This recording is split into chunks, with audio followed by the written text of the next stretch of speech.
سلام جور بخیر دوستا. امروز آمدیم ماو بازی. از او کده گفتم بشینم در خانه قد گوشی بازی کنم. برو ماو بازی آمدم دوستا. واقعا روحی آدم باز میشه. از او کده ششتین در خانه قد گوشی بازی میکنید، براین بیرون او بازی کنید، با دوستا چکر بگردین، از این گرمی سویدن لذت ببرین. 2 ماه یا 3 ماه دیگه یخ میشه و قرآن خدا رگ روی هفته او بینگرید، تاریک میشه، سرد میشه.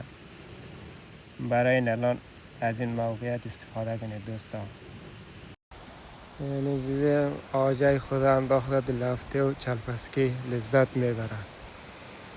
فهمیدید؟ برای این بیرون او بازی کنید، دل هفته و خواه کنید، لذت ببرید دوستا. خوابم سامه شد، ساعت 12 آمدم اینجا، الان ساعت است 4.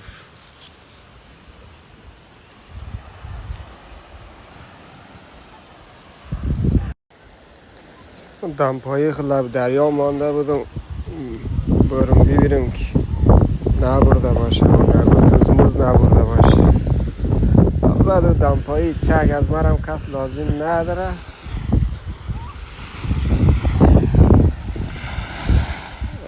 طرف دریای بازی میکنه، شنا میکنه.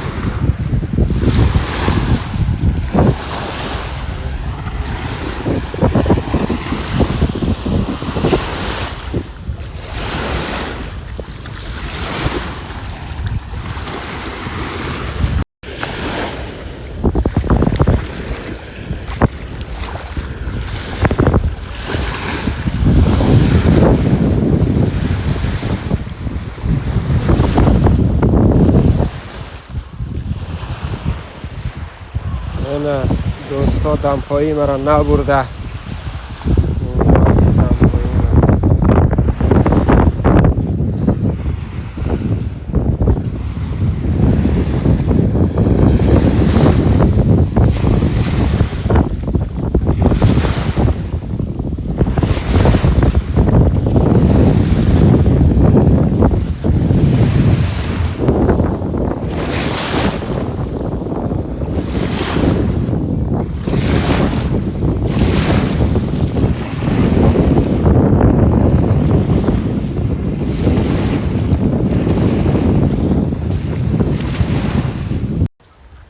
دوستا و بازی کردیم و خواه کردیم.